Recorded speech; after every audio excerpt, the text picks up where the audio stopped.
بسم اللہ الرحمن الرحیم۔ دارالعلوم دیوبند طلاق ثلاثہ آرڈیننس کے سلسلے میں محتمم دارالعلوم دیوبند کا مذمتی بیان۔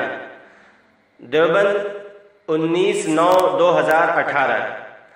مرکزی حکومت کے ذریعے طلاق ثلاثہ کے متعلق بنائے گئے قانون اور کابینہ کے ذریعے منظور کیے گئے آرڈیننس پر دارالعلوم دیوبند کے محتمم مولانا مفتی ابوالقاسم نعمانی نے تشویش کا اظہار کیا ہے اور اس آرڈیننس کو مذہبی معاملات میں مداخلت مانتے ہوئے اس کی مذمت کی ہے۔ مفتی ابوالقاسم نعمانی نے کہا کہ دستور ہند ہمیں مذہبی آزادی دیتا ہے اور طلاق و نکاح جیسے مسائل خالص مذہبی امور ہیں، ان میں کسی بھی حکومت کی مداخلت ناقابل قبول ہے۔ ہم حکومت کے اس اقدام کو دستور کی روح کے منافی مانتے ہیں۔ جاری کردہ دفتر اہتمام ابوالقاسم نعمانی۔